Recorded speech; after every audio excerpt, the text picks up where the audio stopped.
noches. Les damos la más cordial bienvenida a Perspectivas Históricas 11, un espacio para la reflexión de temáticas actuales, pero desde la perspectiva histórica. Les doy la más cordial bienvenida de nuevo a Felipe. Hola Magali, ¿cómo estás?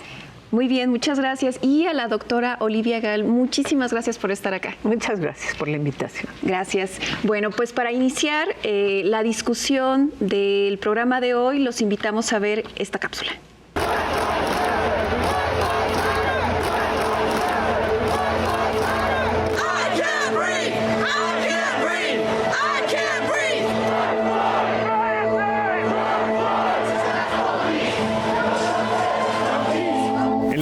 Años, hemos presenciado múltiples protestas contra el racismo y la discriminación en diferentes partes del mundo.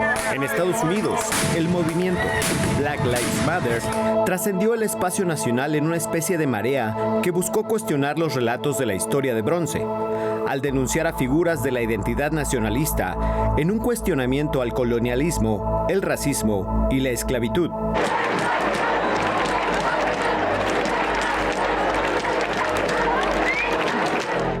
Esos procesos de protesta han tenido una presencia importante en América Latina desde las últimas décadas del siglo XX.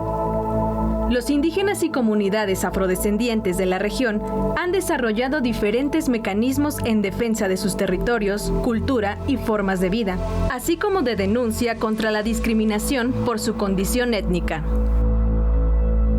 Desde la historia, es posible reconocer el origen de la construcción de proyectos nacionales que se sustentaron en la homogenización de la identidad nacional a través de diferentes mecanismos. Regresamos a este programa Perspectivas Históricas 11, bueno, con un tema yo creo de bastante importancia en la actualidad, el racismo, ya lo anunciaba nuestra cápsula, y por eso tenemos a nuestra invitada, a la doctora Olivia Gal, para discutir al respecto. Me gustaría que iniciáramos con definiciones. ¿Qué es racismo?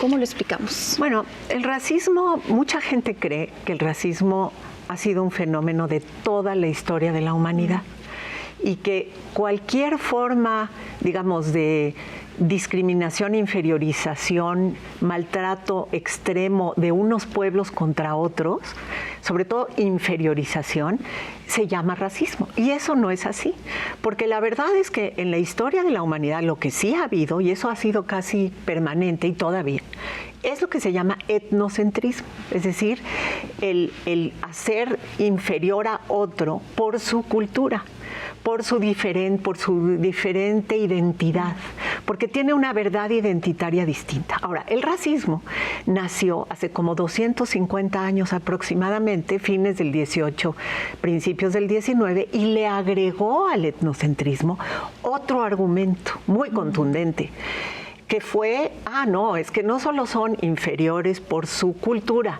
por su etnicidad, por su identidad cultural, son inferiores por algo, incluso se decía, y se sigue diciendo, más radical, más determinante, que es su biología. Y cuando dijeron su biología, dijeron su raza. Y se empezó a creer que existía realmente razas, grupos humanos biológicamente diferentes, y unos superiores y otros inferiores. Entonces, ahí se combinaron dos lógicas, la cultural y la biologicista, obviamente todas con ramificaciones y puentes hacia lo social, lo político y muchas veces lo económico. Me parece bastante interesante y me gustaría como trasladarlo, Felipe, al contexto mexicano. ¿Cómo podemos explicar esta relación del racismo con la historia de México? ¿Dónde podemos identificar esta cuestión? Como Olivia señala, eso no podía catalogarse como racismo porque el racismo tal y como lo reconocemos hoy día es una construcción mucho más reciente, mucho más moderna. Desde luego en México también comenzaron a diferenciarse a los grupos étnicos, hubo grupos dominantes, hubo grupos dominados, y cuando México se constituye en una nación independiente, libre y soberana a principios del siglo XIX, hay todo un proceso histórico de construcción de la identidad nacional. Bueno, en esa construcción de la identidad nacional, un papel que Olivia ha estudiado con mucha profundidad, es que hay un modelo que se desarrolla en México y que es muy peculiar porque es distinto incluso a las otras naciones iberoamericanas que se independizaron más o menos por el tiempo en que México lo hizo, y que la diferencia de México con esos otros procesos de construcción de la identidad nacional es que el nacionalismo mexicano surge a partir de un proyecto conocido como mestizante, como la mezcla, la fusión de la sangre indígena con la sangre española para crear una cultura mestiza, una identidad mestiza que trata de recuperar lo más valioso, lo más importante de la tradición de las culturas originarias con la tradición de los españoles asentados en México y de sus hijos, los criollos, ¿no? Digamos, hay una correlación entre la conformación de los estados nacionales y estas políticas que están ancladas en estos dos elementos que tú también ya mencionabas, ¿no? El etnocentrismo, pero también el racismo. ¿Cómo podemos explicar esta correlación? Sí, bueno, digamos, todos los estados-nación no nacen de la nada. Claro. Tiene que haber una historia atrás. No importa si son estados colonizados o estados colonizadores metropolitanos. Todos fueron conformaciones de distintos grupos étnicos a los que los procesos de conformación de los estados-nación fueron agrupando, a veces de maneras muy aleatorias, a veces de maneras muy impositivas, o a veces de las dos maneras juntas, y tratando de convencerlos de que todos eran parte de una unidad que se iba a llamar a partir de ese momento un país, que iba a tener un territorio, un estado, digamos, instituciones del estado, y que iba a tener un pueblo cultural y biológicamente unificado. Entonces, en ese sentido, México no es una excepción. O sea, todos los países, todos los estados-nación, no importa en qué continente, con este modelo moderno de creación, todos siguieron ese proceso. Claro, cada uno con esa historia detrás particular. Pero el racismo, vamos a llamarlo primero así, la racialización, es decir, el creer que estamos todos divididos en razas dentro de cada estado-nación y hacia afuera de cada estado-nación, es un proceso que acompaña la modernidad de la creación de los estados-nación. Y el creer que cada estado, cada país debe tener una sola raza que lo caracterice, también. Ahora, México, como decía Felipe, lo que se hace en este proyecto mestizante es decir, la raza mexicana va a ser una unificada y se va a llamar raza mestiza. Y va a ser una fusión, ese es el proyecto. Luego veremos la realidad, pero ese es el proyecto. Bien, y Felipe, ¿qué implicaciones y relación tienen estas categorías, ¿no?, de mestizo o mestizaje con el racismo? Al final de cuentas hay una correlación que a veces es compleja de explicar, ¿sí?, claramente, sobre todo porque, como ya lo decía Olivia, el mestizaje se convirtió en el papel o en el discurso, en el estructurador de ese proyecto nacional al que se aspiraba, ¿no?, en el marco de la construcción de los estados nacionales en el contexto de la modernidad. Sí. Olivia también lo ha explicado mucho en sus investigaciones. Sí. Aparentemente, en México el sentido común nos diría que aquí no hay racismo. Porque consideramos en términos de igualdad, desde nuestros orígenes nacionales, a todos los habitantes que nacen en esta tierra. Jurídicamente, todos somos iguales ante la ley. Y hay un discurso que legitima el origen y la esencia de la identidad nacional en esa aparente igualdad jurídica de todas y todos los mexicanos, ¿no? Pero hay una trampa, como también ha dicho Olivia, en eso, porque no es que todos seamos iguales, hay unos que son más iguales que otros. Y esos que son más iguales que otros tienen una condición de privilegio. es gente que tiene una situación económica más acomodada, que tiene acceso a bienes culturales también por encima de otros sectores que son mayoritarios, porque esa aparente igualdad está definida en términos de que los grupos originarios, sobre todo los indígenas y los afrodescendientes, en la medida en que tienen que hacer una especie de tabla rasa para poder ser mestizos nacionales, pues en realidad lo que se les está pidiendo es que dejen de ser indígenas y que dejen de ser afrodescendientes y que se vuelvan mestizos, pero ese volverse mestizos es volverse más cerca de lo que es el modelo español, el modelo blanco, el modelo de las élites políticas, económicas, culturales, que pues han ejercido el poder y la dominación. Entonces, cuando hablamos de mestizaje y lo aceptamos como punto de partida, es que al aceptarlo estamos implícitamente también reconociendo que aquí no hay mestizaje y que no hay diferencia, pues en realidad eso no es cierto. Y lo vivimos todos los días, ¿no? Porque sí hay una serie de comportamientos, de conductas, de procesos, de juicios, de estereotipos, en donde sí hay unos mexicanos y mexicanas que son más iguales que los otros, ¿no? Y hay una asimetría en el poder, en la riqueza, en el acceso a la educación, a la cultura, en el poder obtener un trabajo, incluso lo vemos todos los días en las cárceles mexicanas, en los procesos. El color de tu piel ya te estigmatiza, ya te segrega y ya te deja al margen de una actitud institucional que si tienes una piel más blanca, desde luego tienes una serie de ventajas y privilegios, y eso se ve todos los días, Magali.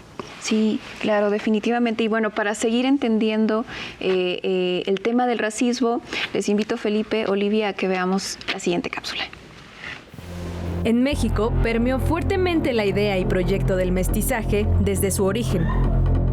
La relación entre blanqueamiento y civilización permeó entre intelectuales y la élite política de México desde el siglo XIX, periodo donde se extendió la errónea idea de la existencia de la división entre supuestas razas inferiores y superiores. Por ejemplo, la llamada raza cósmica del intelectual José Vasconcelos seguía esta línea del pensamiento de la época. Particularmente Vasconcelos definía una quinta vertiente de un mestizaje profundo. Durante el periodo posrevolucionario, además, se promovió un mestizaje cultural a través de la educación, la castellanización y la incorporación de los indígenas a la sociedad civilizada en camino hacia el progreso. Valdría la pena preguntarnos el porqué del lema de la máxima casa de estudios del país, la UNAM: por mi raza hablará el espíritu. La enseñanza de la historia patria ha perpetuado esta mirada que esencializa la diversidad y riqueza cultural y étnica de México. La invisibilización de minorías, como la afrodescendiente del relato histórico y de identidad nacional, es sintomático de esta forma velada de racismo introyectada de la construcción de la nación mexicana. Regresamos a nuestra discusión sobre el tema del racismo. Me acompañan Felipe Ávila y la doctora Olivia Gall. Olivia, me gustaría que siguiéramos como explorando los matices y lo complejo que es explicar y sobre todo entender cómo se construye esta idea del mestizaje desde la historia, pero también para entenderla hoy actualmente. Sí. Pues que México es un país peculiar, ya lo sabemos, o sea, en muchas cosas tenemos una historia que siempre ha sido contradictoria. No es que en otros países no, ¿verdad? Pero sabemos que en México, en muchos sentidos, la revolución es revolución y al mismo tiempo no acaba de cambiar todo. El liberalismo es liberalismo realmente y al mismo tiempo tiene ciertos matices que no se presentan en otros países, como en Estados Unidos, por ejemplo. O sea, entonces, si entramos al tema ¿Qué ocurre? Nos cuesta trabajo ver que México es racista. ¿Por qué? Porque los racistas científicos, los racistas decimonónicos, los eugenistas, lo que querían era crear países basados en razas que no se mezclaran. Porque consideraban que la raza mezclada, las razas que se mezclaban, iban a dar como resultado un país bastardo, un país sin futuro, un país sin luz, un país oscuro, un país sin identidad. Y cuando México dice, pues fíjense, los liberales mexicanos, vamos a ser un país mestizo y vamos a estar orgullosos de eso. Bueno, eso tiene un lado, yo siempre lo digo, en el 19, un lado positivo, no positivo en el sentido del resultado que acabó dando, aunque también, ahora voy a entrar a eso, pero sí un lado que era contradecir absolutamente el racismo clásico, porque era como, bueno, y estos mexicanos, no solo los mexicanos, pero hay otros países latinoamericanos que se fueron por ese camino, pero no tanto como México. Era como decir, como estos liberales que quieren un país moderno, capitalista, etcétera, pues ahora van a contradecir a los racistas clásicos. Pues sí. ¿Sí? Entonces, que eso hay que verlo como fue, poniéndolo en su época, claro, no hoy.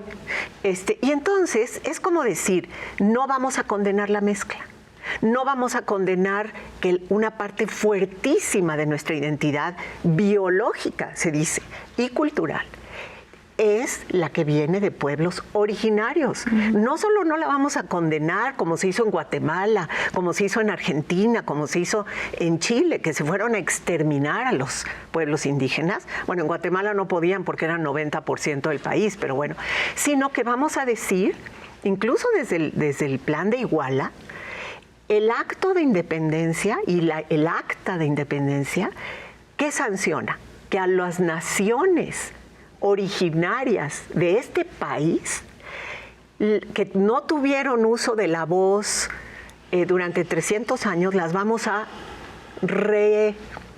reinstaurar. Y entonces hay un orgullo de lo indígena.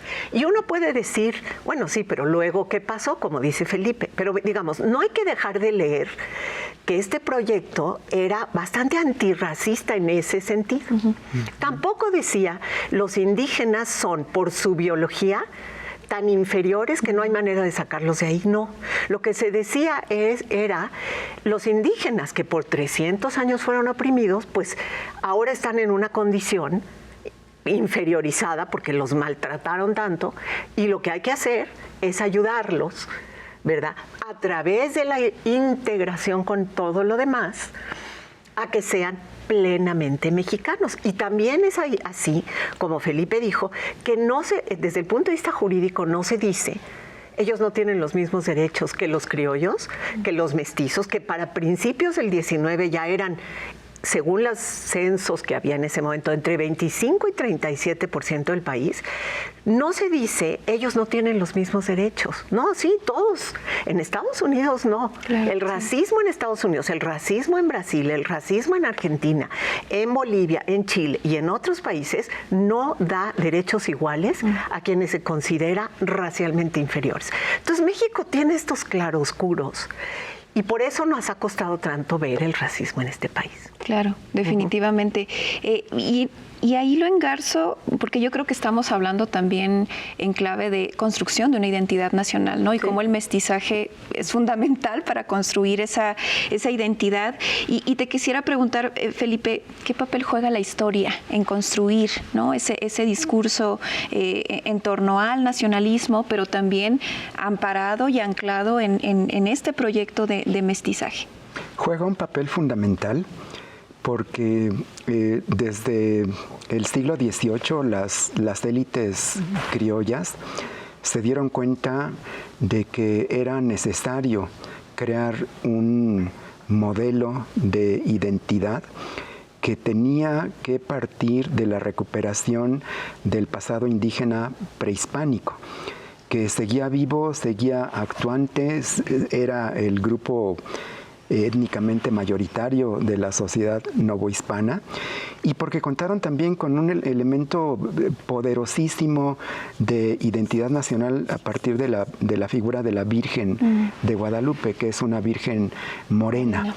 Con la creación del mito de la guadalupana, los criollos le dieron en el clavo, porque no solamente se dotaron ellos de una identidad propia que los hacía diferentes a sus padres y abuelos españoles, a los peninsulares, sino que permitió la incorporación en ese mito de identidad nueva a los mestizos, pero también a los indígenas, porque había una virgen morena, una virgen de su color que había escogido a la Nueva España para manifestarse y para darles una señal casi como de que eran un pueblo elegido, pero con una diferenciación fundamental, porque no eran las tradicionales vírgenes españolas. Y eso se vio en la Guerra de Independencia. Estaban los ejércitos insurgentes encabezados por el padre Hidalgo con el estandarte de la guadalupana al frente, combatiendo contra los realistas que tenían a la Virgen de los Remedios enfrente. Era una guerra de vírgenes también, pero que eran proyectos distintos de identidad nacional. Ahí había dos proyectos claramente diferenciados. Con la independencia, desde luego, se crea una propuesta que recupera el pasado indígena idealizado, lo glorioso de las culturas precolombinas, a los que se les agrega el deterioro de los 300 años de dominación española para rescatarlos, pero para sumarlos al nuevo proyecto nacional, que tiene en la historia a uno de sus principales ejes de construcción. A todo lo largo del 19 hay una historia patria, la que conocemos como historia de bronce, que va creando el cemento para poder articular este proyecto de identidad nacional que hunde sus raíces en la historia, pero que la va actualizando, le va dando sentido. Y esto lo vemos en la independencia, lo vemos en la reforma y lo vamos a ver también en la revolución.